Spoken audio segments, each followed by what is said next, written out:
Fala, meus amigos! Fala, minhas amigas! Sejam muito bem-vindos, muito bem-vindas a mais uma entrevista do Ibagenscast, mais uma entrevista internacional do Ibagenscast. Quem fala aqui, como sempre, é o Manu.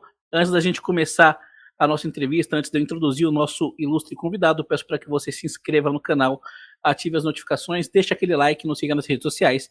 Se quiser e puder, contribua com o meu trabalho via Pix e considere se tornar membro do canal. No botão aqui na descrição, você pode se tornar membro a partir de R$ 2,99. Tranquilo? Nosso convidado é uma verdadeira autoridade quando se fala em guitarra de heavy metal pesado, thrash metal. Ele que tocou com os Irmãos Cavaleira, com o Soulfly, e agora tem vários novos projetos, tem uma carreira solo muito interessante.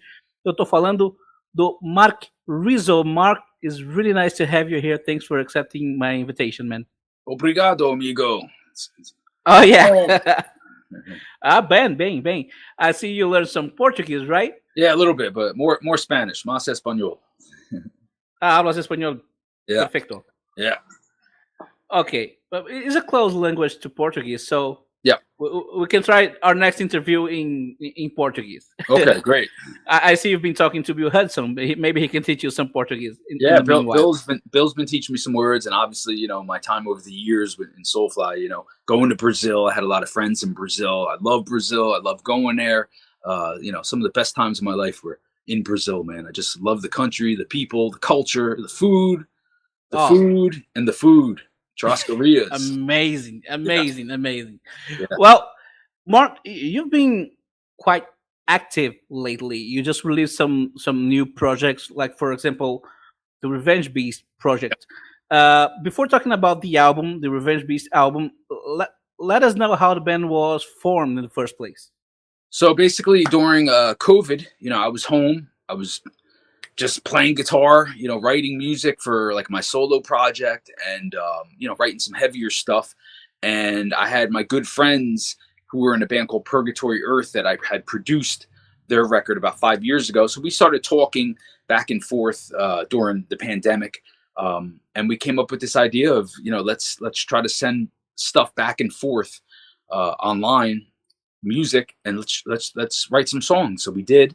And I thought it was great stuff. You know, we wrote like 2 songs that we decided to call Revenge Beast, and then we wrote a whole record, and we did it from home during the pandemic.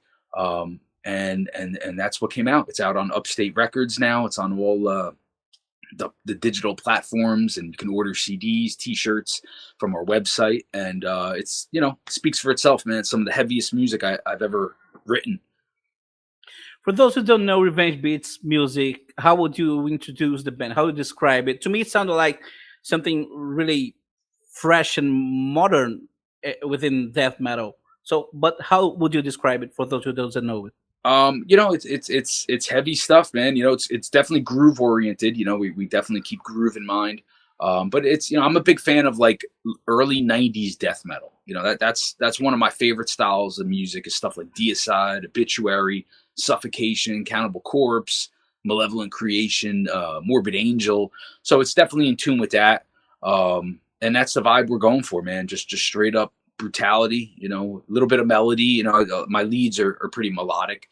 But yeah, it's basically like early 90s death metal. That's the music I've always loved. And what's next for Revenge Beast? Any touring? Any new records that you have in mind? Yeah, so we just released our new record. We do want to tour. We do want to do shows. It's right now it's a little difficult with my scheduling because I'm playing in all these different bands right now.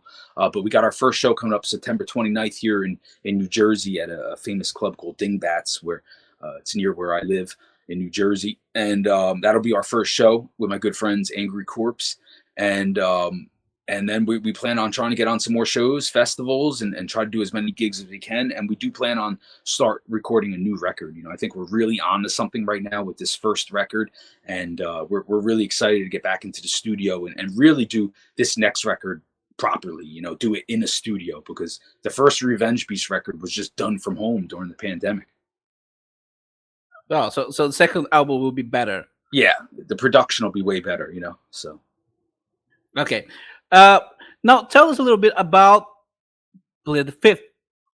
You know, we all know Divine Heresy, but about this particular team, which besides you has Tommy Vex, Adam Deuce, Bill Hudson, How did you put this team together? So basically, Tommy reached out to me right around January, February of this year, and he had the idea of let's go out there and play, his old band, Divine Heresy. And I'm a huge fan of that stuff. I think Tommy was looking to do something heavier than what he's been doing, and wanted to go back and replay those songs, and he asked Bill Hudson, who's an obviously incredible guitar player, Logan Mader, Adam Deuce, and Tim Young, who played on the Divine Heresy record. So that was the plan, was to meet up and re-record those songs, give them a little bit more of a modern edge to them, and then play that stuff live. And I actually did a lot of leads on that Divine Heresy record. Back in the day, Tommy had asked me to come in and do some leads on the record. So it was great for me to get back in there and play those songs and go and play that stuff live. Well, last time I spoke to Bill Hudson, he participated in a live in this channel, and he was recording something for Vlad the Fifth. Yeah. So what are the plans for the band, the release plans for the band? Any single, any full-length album, video clip? What can you say? So we did our first show in LA at the Whiskey. It was a great show. We had a great time. We did re-record that record, so I think that will be out soon. And hopefully, we will do some more shows, some more festivals. I know Tommy right now and myself and Logan. We are gearing up, getting ready to do some shows in September for Tommy Vex solo stuff. So we're now part of his solo band, which I'm super excited about because I love Tommy's stuff. I've known Tommy forever, since the late 90s, and this is the first time that I'm really able to work with Tommy, because I was always busy over the years doing El Nino and Soulfly.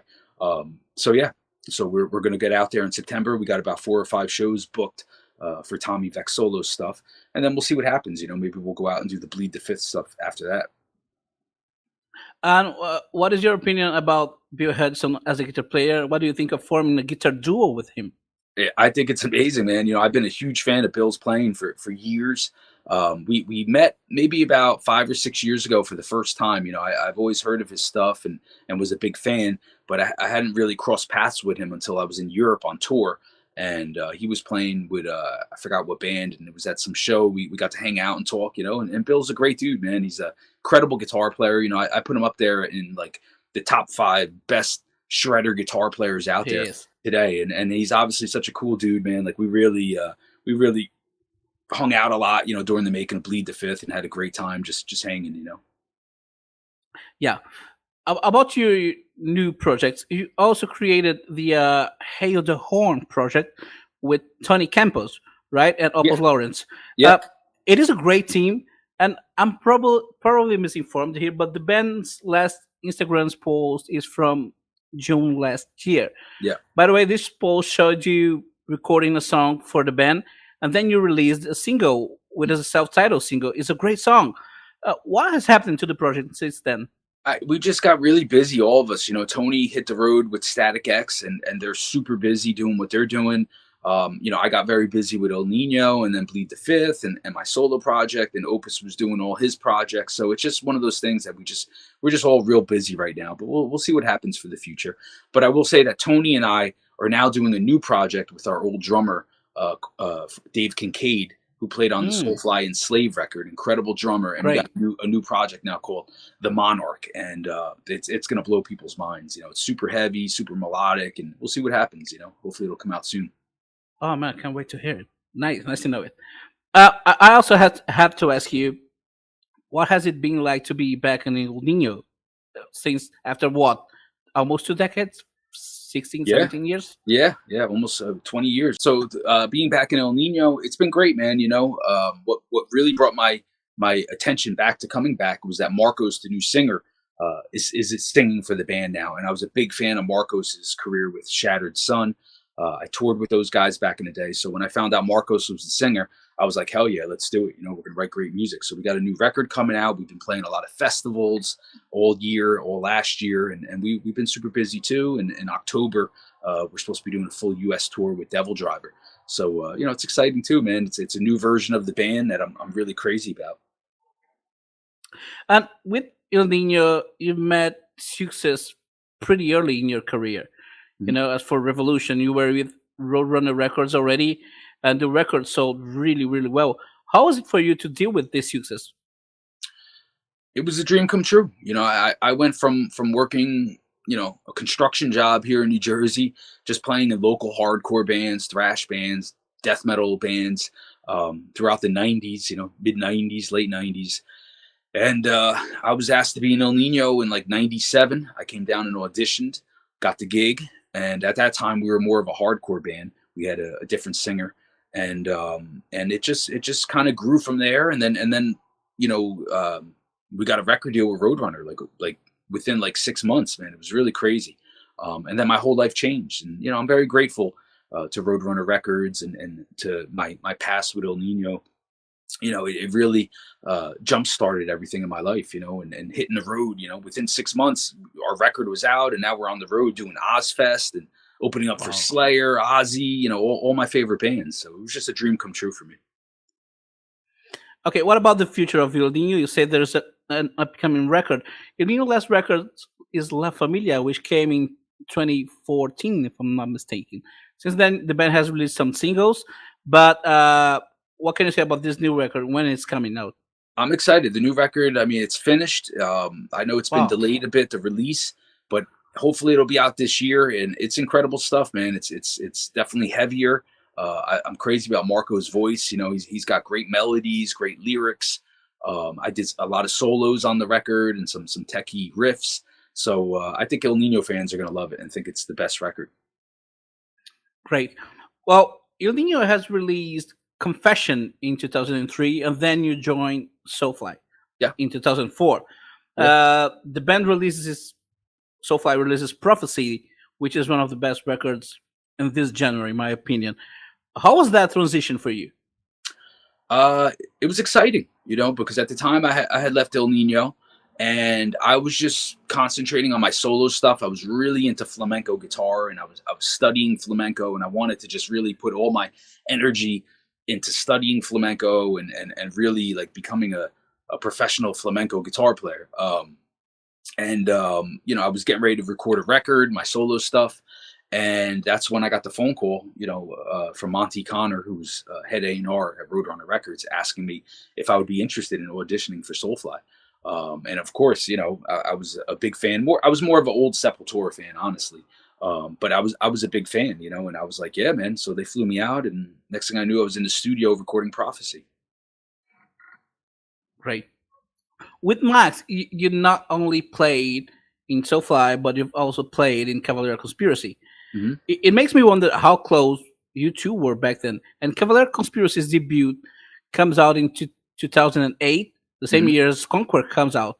And both debuted very, very well in the US Billboard. It must have been a big year for you guys, right? Yeah, that was the golden era of those years. I would say be like 07, 08 when we did Cavalier Conspiracy and the brothers got back together. Obviously, that was a huge moment in metal history. I know I took it very seriously, and I remember when I was asked to be part of that, I was like, man, I really got to, step my game up. So I really started practicing a lot, even more than I did.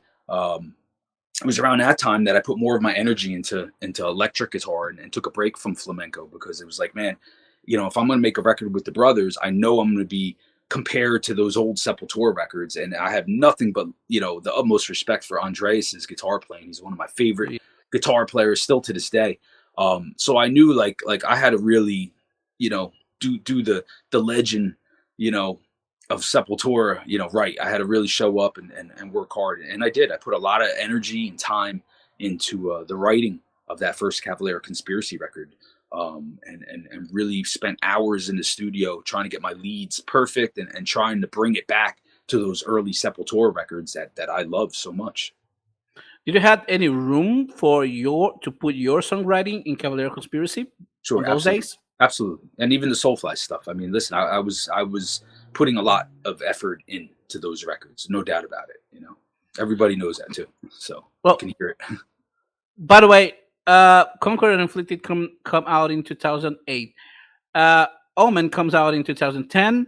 Mm-hmm. Blunt Force Trauma 2011. Enslaved 2020. Savages 2013, 30, Patrimonio 2014, Archangel 2015, Psychosis 2017, and Ritual 2018. You basically haven't stopped. That was work.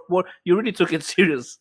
Yeah, yeah. Well, we were on a roll. Things were going great, but a lot of things changed in that situation, and I made in my opinion, the right decision leaving at that time. It just everything changed within like the last like 3-4 years, maybe 5 years. But during that I would call it the golden era. It was amazing. When we did the first Cavalier Conspiracy tour, there was so much excitement. And again, I took it so seriously. I mean, I remember. Just putting so much effort into the guitar. I know I got a lot better over those years because I really felt the pressure, of like, oh man, I'm playing with these guys now, and we got to make a record that is gonna be as good as the old Sepultura stuff, which is classics, and I think we pulled it off. I think those records are classics too now. Oh, absolutely, they are. And you already spoken in another interviews about your departure from Soulfly and Cavalier Conspiracy, about how during the pandemic you had no assistance from the band and had to get a regular job. How shocking was it for you to release records every year, whether with Soulfly or with Cavalier Conspiracy, and suddenly the world stops? Exactly. You never expect something like this to happen, right? Yeah, it definitely was a challenging time. And like you said, we were constantly making records. So why that year we didn't make a record from home, from everybody's, different area, like over a year went by before we started recording whatever the record was that came out, which I was part of, but I guess they deleted all my stuff, and that's fine. I wasn't crazy about what I had heard in the studio anyway. But that was a time to write music during the pandemic. So why we didn't take that year, even like the first 6 months, to do something, I have no idea. But that's when I shifted all my attention to doing Revenge Beast. And I think Revenge Beast is the heaviest stuff I've ever done. So, it came out of a lot of pissed off anger, of sitting home waiting for this the end to end so I could get out and rock again, Great. Well, you lived for a long time in the middle of a crossfire between the Cavalera brothers and Sepultura. And you were playing with Max the whole time. And I also know that before playing with Max, and you just say in this interview, you were a hardcore Sepultura fan. So how did you deal with that? Being a fan and a rival of a band like Sepultura, and suddenly being in the position of being their rival, if you had nothing to do with that. Yeah, it was tough, because I was obviously expected to take sides. And I feel like I never did, because I've always said in interviews that, Andreas was one of my favorite guitar players. He was what I loved about Sepultura, was when he joined the band on Schizophrenia, and his incredible solos. He brought melody to the band. He brought musicianship and just incredible guitar playing, And when he joined the band, now they were at the point where they could compete with Metallica and Slayer and all the big, Testament, all the big thrash metal bands that had that incredible guitar playing. They didn't have that before, which is ironic because, I want to give props to Gyro, who what he's doing right now with Troops of Doom. It's great. I think Troops of Doom is like the coolest band out there right now, and one of the coolest things that come out of the whole Sepultura history, is Troops of Doom. I got nothing but love for that band. They're unbelievable, man. I think they should be one of the biggest bands in metal right now. I did some stuff with them too. I did a guest solo on a video with them, and it's incredible what they're doing. So, yeah. What was the question again? I went off a little bit. Being in the middle of this crossfire, even having nothing to do with that. That was not your fault. Yeah, I had nothing to do with it. I didn't. It didn't concern me, And I've always said in interviews, if you read any of my interviews, even back in those days, I always gave Andreas props because great musicianship is great musicianship, and that's, in my opinion, more important than anything.